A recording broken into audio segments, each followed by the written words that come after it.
da ngeen di wax lu leen ndax loolu ci liberté la bokk. ñun on est trop libre.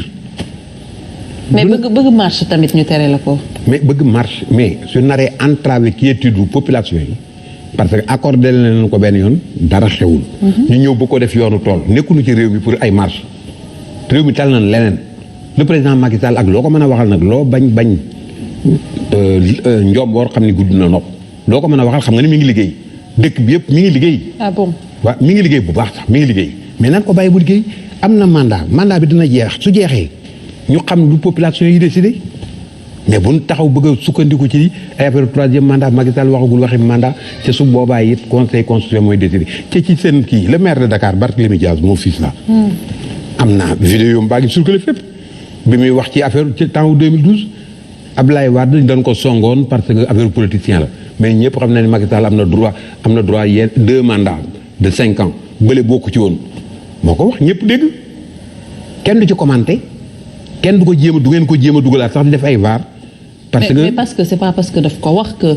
mais moom la gëmoon mais non loolu la gëmoon xam nga c'est un leader loolu la gëmoon tey mi ngi koy wax mais du ngeen ko teg pour fàttali nit ñi leen waxoon mais da ngeen di yóbbu baax yooyu da ngeen koy nëbbu di teg rek luy indi. musiba mais loolu dans quel sens la baax. wala dans quel sens lay indi musiba parce que question troisième mandat quand même. dafa am lu ñuy wax ci constitution bi bon dégg nañ ci président de la république parce que man je reste persuadé quand même que dañoo war a fiyewu ci li mu waxoon en 2018 ne que 2 mandats lay def pare na ci dina dem. d'accord mais suñu demee ba moom également muy indi jeexi jaaxa ci. indiwul benn jeexi jaaxa naan du ma tontu waaw du ma tontu déet. mais indiwul benn wax na dëgg day wax na dëgg. le moment venu naa ci prononcé wu. wax na dëgg man du ma fekk ay waxkat rek ma leen di tontu ci n'importe quelle question ma ciy tontu du ma ko def day liggéey. dañ ko élire pour mu liggéey dañ ko élire mi ngi ciy liggéey nañ ko bàyyi ba le moment venu. mais yaakaaroon nga tey jii en 2022 ñuy reposer waat cette question du troisième mandat sur la table. kan koy reposer waxkat yi rek ak yàqkat yi mais ce n'est même pas sérieux c'est pas le plus important le plus important liggéey pour suñu réew mi jéem a jëmale suñu réew mi kanam jéem fee jëlee affaire Covid yi jéem a fexe ba nit ñi liggéey jëmmi parce que suñuy wax chômage bi dafa bari nit ñi dañoo xiif mais xiif gi man def na j'ai fait tous les pays du monde chômage bi fépp la am xiif gi fépp la am c'est pas le Sénégal ci Sénégal ñu ngi def le président Macky Sall mi ngi ciy def kéemtu laayu kattanam attends bul bañ nit ki rek wala nga contre ko wala nga bëgg politique wala nga bëgg buzz taxaw di taxi nit ki loo xam ni wóor na yàlla wóor na yonent bi que ne que li ñu koy tax te dara amu ci su amoon sëriñ su baax si fi nekk. ñoom sëriñ Mountakha ñoom sëriñ Babacar ñooñu yàllaa leen tax a jóg. duñ ko bàyyi mu def ko Macky Sall jaralu leen ñu koy waxal wala ñu koy defal loo xam ni yàq la. li ñuy wax dañ koo gëm représentant Sëriñ Touba représentant El Hadj Malick suñu waxee nañ ci bàyyi xel bu baax waxee wuñu seen bakkan. kon cette question de troisième mandat jarul agité. man a jarul. pourtant nag président su si taxawoon tey jii wax ci lu leer. mais nag président président du ku ñuy dicté wala ku ñuy chantage. non du question de dicté wala chantage mais peuple bi su demee wala acteurs politiques yi dem ba bëgg am réponse appropriée par rapport ak cette question du troisième mandat. mënoon na tey jii wax ci dina tax peut-être lépp lu amoon ci wàllu élection ak xeex ak xuloo ak yooyu dina tax nit ñi. xaw a dal tuuti population yi bëgg am réponse dafa bari suñu répondre ci boobu génn suba ñu génne leneen toujours ñu ngi wut la petite bête toujours fu nu duñu jeexal un président nag du taxaw que lépp rek mu bëgg ci nekk yi waxantoog di tonton teg di def yu kenn xamul. su laajte woon troisième mandat da nga ciy ànd ak moom. kan man. fii ñu toll su ko laajte woon dama ci ànd ak moom parce que constitution bi su ko constitution bi teewul. constitution bi président ci boppam taxawoon ne que pour cette question au troisième mandat moo tax mu changer constitution ba def nul ne peut exercer plus de 2 mandats consécutifs mais ba mu ko defee dafa ni nul ne peut faire 2 mandats consécutifs de 5 ans léegi nag constitution bi xam man du ma constitutionnel mais daal li nga ma posé da nga ma posé question tey su bëggoon a bokk conseil constitutionnel autorisé ko damay ànd ak moom de midi à de 0 heure à 24 heures. même avec tout ce qui s'est passé 2012. Qu'est-ce qui s'est passé. nit yi doon xeex ba ñàkk seen bakkan. mais attends nit ñi doon xeex xam nga nag Sénégal gis nañu monde bi nit ñaa ngi wote. nit ñaa ngi defantelu ne que nit ñi deewuñu tribunal xam nga tey ay assassin nag fu nu am ak ay criminel taxaw bëgg a rey wala ay révolté de la nature parce que tey jëkkuwunu àddina wala seen àddina neexul ñu bëgg ko fayu ci gone yi wala ci population yi parce que ce sont des révoltés de la nature loolu nag ku ci topp ay politiciens yoo xam ni amaluñu réew mi njariñ ba rey ci sa bopp wala nga rey ci sa mbokk nag kooku vraiment man mënuma ci dara Macky Sall mënu ci dara nit ñi ñoo war a conscient parce que ñoom ñëpp seen doom yi kenn du ci génn man mii sama doom du génn samay doom maa ngi yóbbu ñu leen jàngal ñoom seen doom du génn pour que dañu bëgg a jël doomu jàmbur yi leen pousser ci loo xam ne yëpp c'est faux c'est du faux ñu leen ci pousser leen bëgg leen ko gëmloo c'est pas bien. bon xam naa di ñu waxaat lan moo faux parce que ñoom li ñuy xeex c'est normal c'est. Ils sont tous faux. Pourquoi ngay wax ne que ils sont faux? Non, ils sont faux. ñu ngi bëgg def loo xamante ne c'est normal. xam nga nee ne soo xamoon li lay yot da nga bàyyi li ngay yot gis nga réew mi Macky Sall n'est pas éternel tôt ou tard la fiy jóge moomu réew mi ngi liggéey réew mi nekk jàmm sa kilifa diine yaa ngi ànd ak moom ci lu baax li muy def du question faral mais bëgg réew mi tax ñëpp ànd ak moom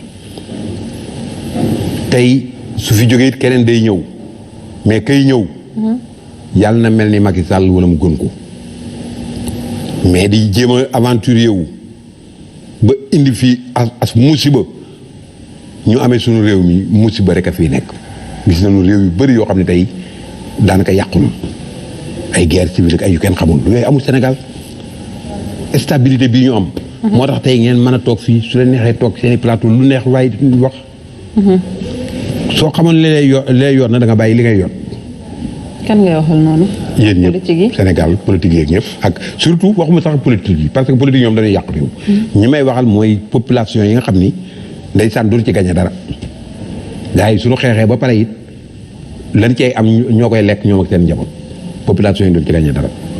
D'accord alors vent de décrispation maa ngi koy wax tout à l'heure am ñu jóg dox ci diggante bi pour que tension bi apaisé wu mu nekk peut-être loo xamante ne soxla woon nañ ko naka ngay jàngatee loolu bon yow sax am na peut-être yoo ci rôle yoo ci joué mais naka ngay jàngatee loolu déjà nu ñu apaisé wu. mais loolu moo baax apaisé parce que suñu apaisé wul it élection yi moom dana am à la kulli alin ni ko le président Macky Sall wax ñoom sax xam nañ ko.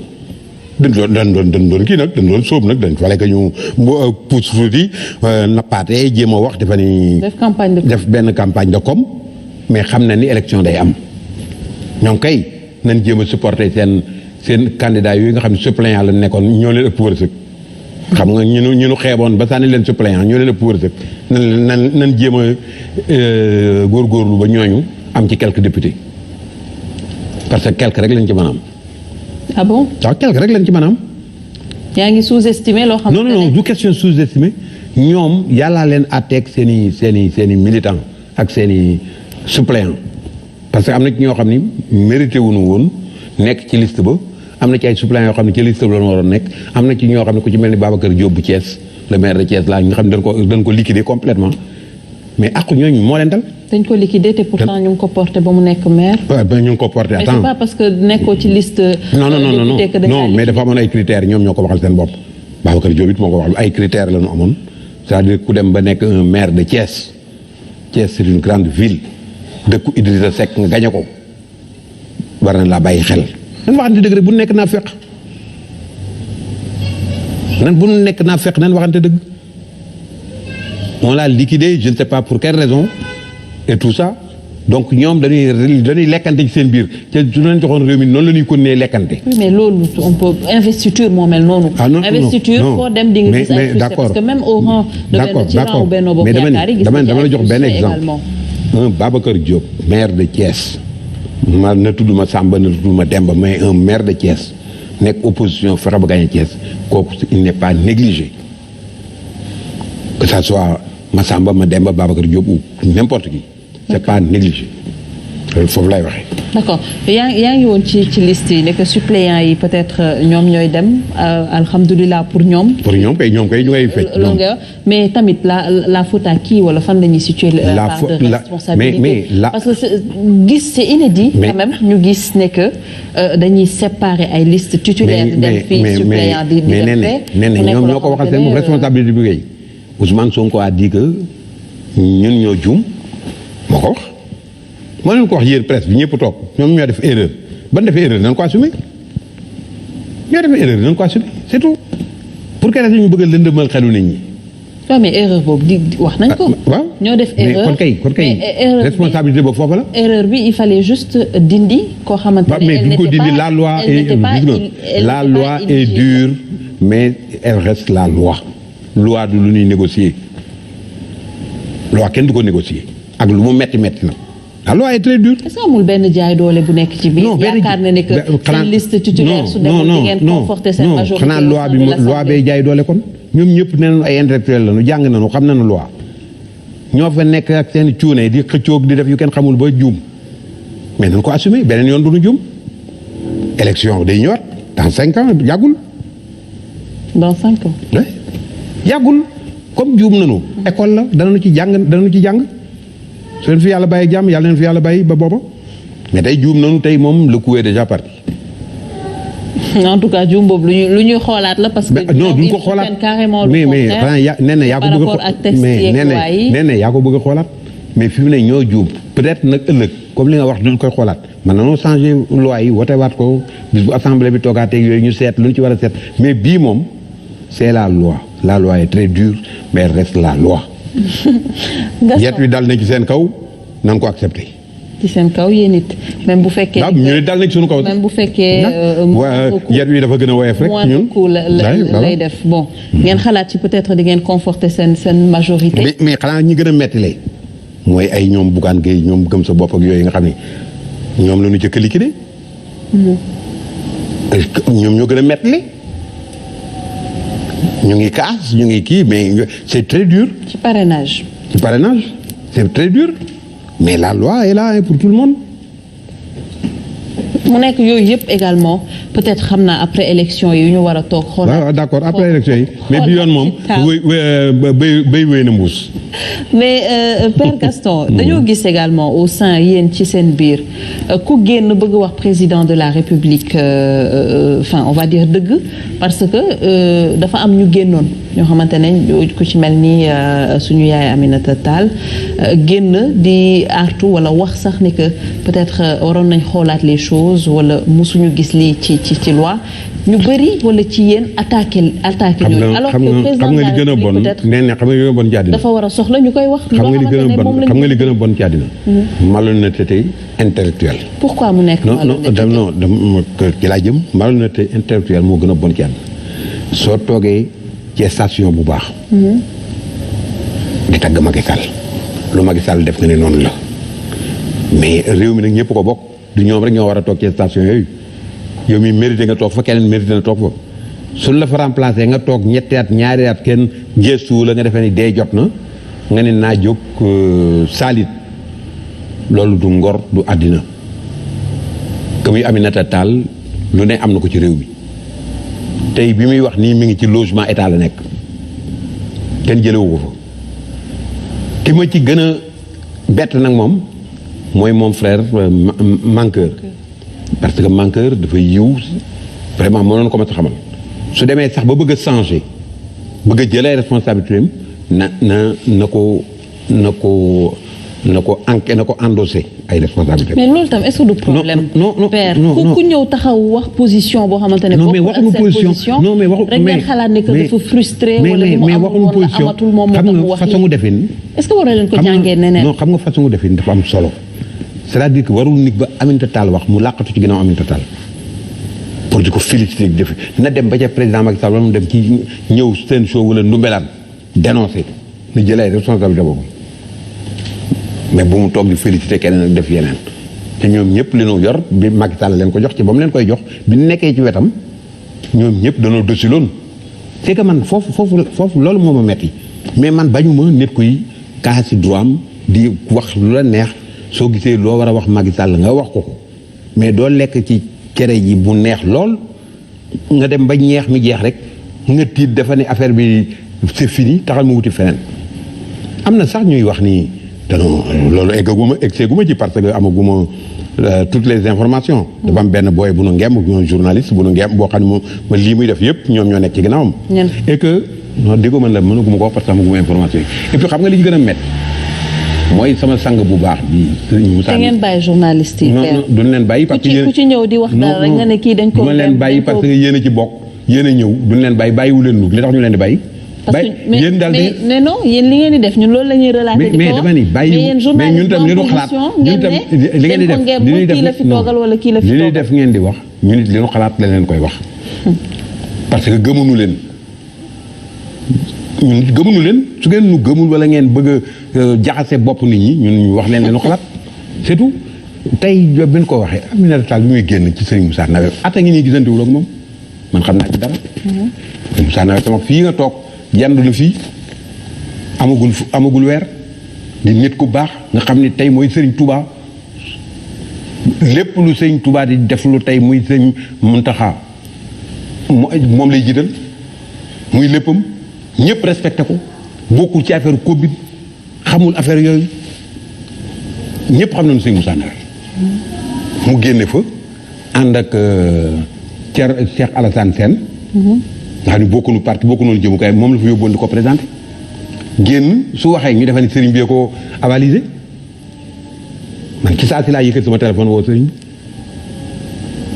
waxul ak moom sax yu jëm ci yooyu suñuy wax wala ñuy jël ay décision nañ ko waxal seen bopp nañ ñemee li ñuy wax bu nu nekk ci ginnaaw benn sëriñ wala nekk ci ginnaaw benn prêtre wala yooyu pour di wax li ñu bëgg a wax nit man lu may def dama ci fit laa ci àndal dëgg laay xalaat bis bu ma naree toogee bañ a wax dëgg yàlla ma fa yàlla rey. mais père war ngeen bàyyi également ku génn bokkul ak yéen position rek ngeen foog ne daf leen. non wala warul wax loolu parce que si yéen la bokk. xam nga kon Macky Sall war naa dàq ñëpp xam nga tax mu war a dàq ñëpp. ministre mi directeur mi 8/10 yëpp ñoom ñëpp danoo daw noonu. trahir na sax président ñoom ñëpp 8/10 yi laa wax 80% yi ñoom ñëpp trahir nañu parce que kenn déggatu leen kenn waxatu ci ñoom ñëpp nga laqatu. dëgg la. ñoom ñëpp daw noonu. le président est seul. il est seul. dama ko sax yërëm moo yenu lépp. moo tax que dimanche dernier gis naa ci benn émission je pense que c'était à la TFM je ne sais pas où encore. wala di ci yéen la woon le ministre de l'élevage. oui. mais bi mu génnee Salé mais j'étais ébloui man mosuma ko xam man dama defoon rek benn politicien bu fi Idrissa Seck indi la mais un technocrate ku xam liggéeyam. bi mu waxee ñëpp daanu. te Sénégal ñu mel noonu lañu soxla ñu mel noonu bari nañ fi nekk man de keroog laa koy suuf di xam dama koy seetaan dama koy suivre ni mais kii. période dama jot. ah non. période dama jot mu génn mais je pense que leer na li nga fi jot a wax en tout cas ñu ngi lay remercier bu baax a baax di la jaajëfal ah. jërëjëf. di la remercier bu baax le fait d'avoir accepté notre invitation. waaw mais nag daa ci wax benn affaire. muy rapidement muy mon ami Bougane. xam kooku c'est mon fils. oui sama xarit la sama lépp la. te lu bëri. Sen TV émission yu bëri ba ci bii première émission yi moo ko doon ubbi donc Bougane dañ ko nax rek et puis mu bëgg réew mi bëgg Sénégal mais Bougane est un homme digne Bougane nit la koo xam ni war na mën a ñëw liggéey pour réew mi na arrêté yi muy def kenn gëm na boppam ñëpp loolu moom amatul lu mu ciy prouvé gëm na boppam wane na ko def na lépp mais gis nga tey li mu fi def ci révolution bi fii ci réew mi ci politique bi ñii ñuy soow ñuy wax yeeweeg yooyu li Bougane def defuñu ko mais ndeysaan danañu ko nax ci xel ba moo nar a nekk le grand perdant te man ànduma ci loolu man c'est mon fils. D'accord.